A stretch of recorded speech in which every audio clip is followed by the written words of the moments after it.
Nagsimula sila ng alas 8 ng umaga at kailangan matapos nila ang sinimulan. Ganyan kasi sibag ang mga trabador namin dito. At inaabot na ng gabi yung mga trabador at kailangan talaga matapos nila buhusan ito. Tulong-tulong sila, teamwork lang talaga pagdating sa trabaho. Mahimbing na yung tulog ng pamilya nila habang sila gising na gising pa. Ganyan ang buhay construction worker, mga kamotodik. Eto si kuya, naghubad na ng bota. Mas trip niya raw kasi iapak yung paa niya sa semento.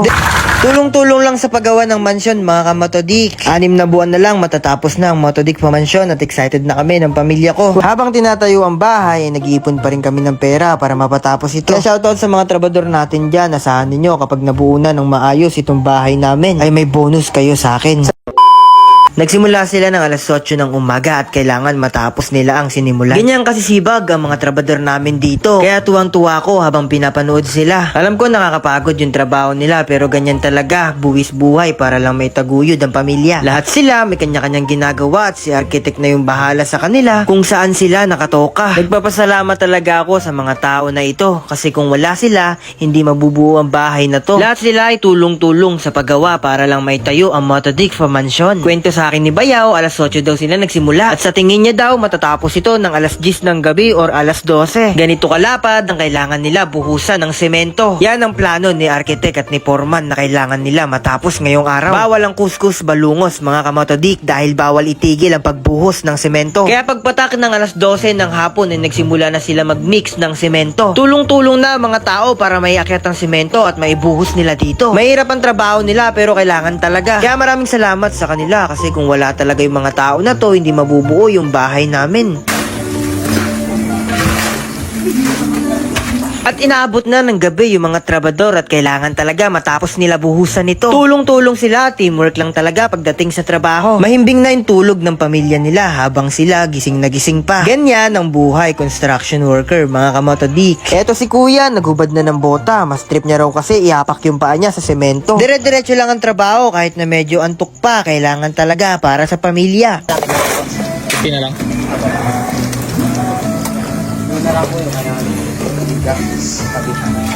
Sa laki ng bahay na tinatayo na ito, 25 peraso ang kumikilos dito. 25 na tao, tama kayo nang narinig, mga kamotodik, ang nag-aayos ngayong gabi na ito. Kung kanina, ganito ang itsura ng second floor namin sa video. Hindi ako makapaniwala na sa lapad ng second floor na yan ay matatapos nila ngayong gabi. Yung kaninang puro bakal ay ngayon ay puro semento na. Nakaka-amaze lang kasi 25 sila gumagawa at ito'y patapos na. May mga nakausling bakal pa kasi baka may third floor pa, charot. High ceiling kasi yung pinapagawa natin, mga kamotodik, sobrang taas nito. Sigurado ako, pati kayo magagandahan kapag natapos na yung mansyon na ito. Medyo patapos na yung mga trabador at pagod na rin sila.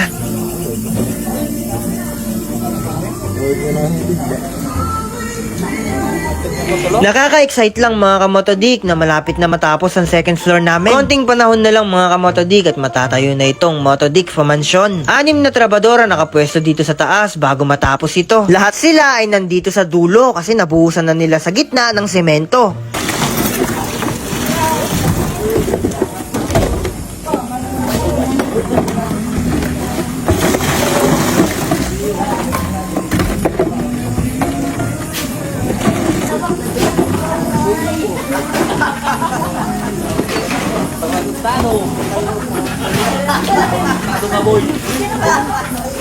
Narinig nyo rin ba yung tawanan ng mga trabador? Talagang tumatawa pa rin sila kahit pagod na pagod na. Ganyan talaga ang buhay, kapag pagod ka na, tumawa ka. Kapag di mo na kaya, edi umiyak kang gago ka. Sila kuya ay busy doon sa taas at dito naman sila kuya ay busy sa baba. Buhos ng semento, buhos ng tubig, buhos ng graba, yan ang kailangan para makagawa tayo ng magandang mixtures at may buhos natin sa taas.